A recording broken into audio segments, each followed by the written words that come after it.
So, my name is Alice Freitas. I am a forensic psychology major. What was that one?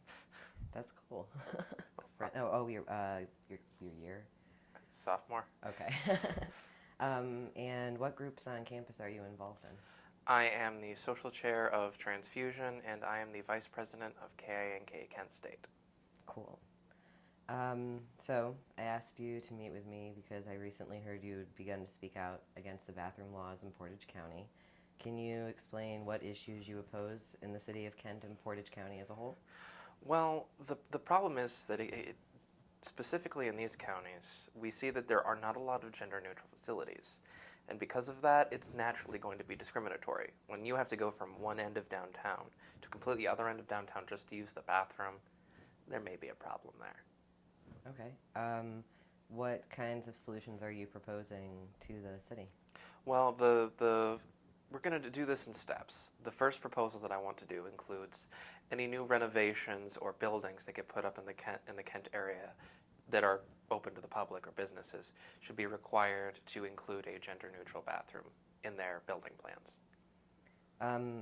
How do you think these laws and regulations affect transgender and non-binary students as they currently stand? Well, as they currently stand, there are no hate crime laws in Ohio that say that if you attack a person of the LGBT community that it's a hate crime. And we see through the FBI crime statistics that if a transgender person uses the quote-unquote wrong bathroom, they can face violence.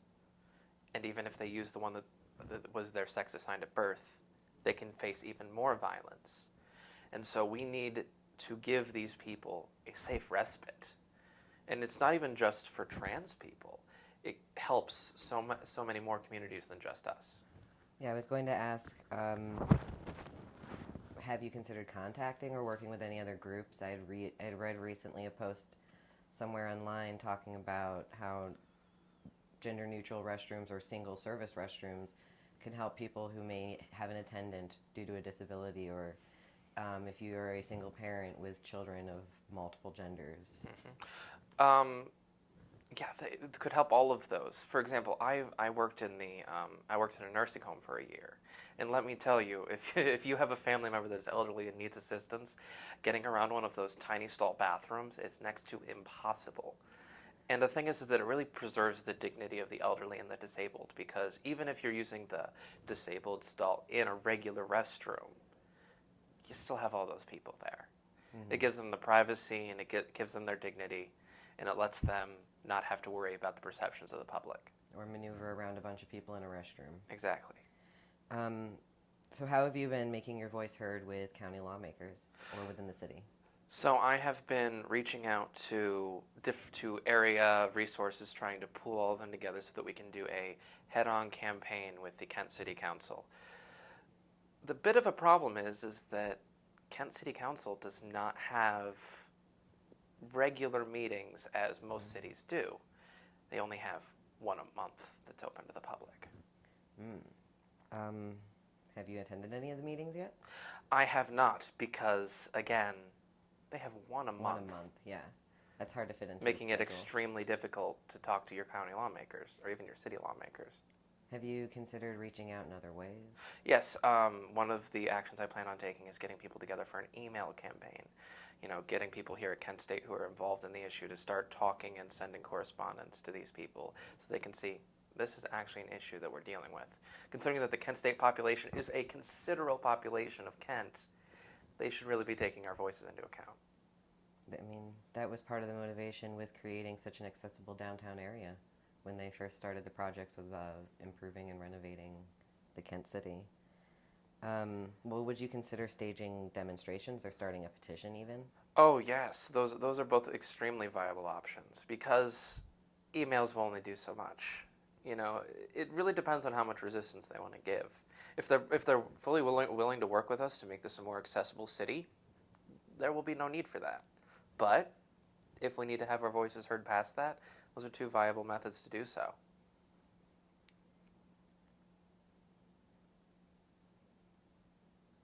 I'm sorry. I think that I've asked all of my current questions.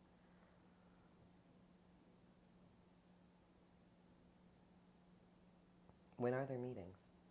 They are the first Wednesday of every month at 7:30. Which overlaps with your schedule, I'm sure. Um, have you gotten any of the student organizations that you work with involved in this project? I've been talking extensively with Transfusion to get a core group together in order to be able to network more with the community. Excellent. Is there anything else that you would like to add? Um, let's see. I can give my usual spiel. Yeah, no, give it to me. Give it all. Which is the reason that Ohio is ranked so poorly in LGBT rights is not because the people are hateful. It's because they're ignorant in the literal sense. For example, they don't know that these things are going on, you know, because they think that they don't see it, that it doesn't exist. And so if people were just mindful of their communities, things would change, you know. If you went out and asked people on the street and you said, trans people can be fired from their job, can be denied a loan, and can be denied housing, they'd be like, no, that can't be legal.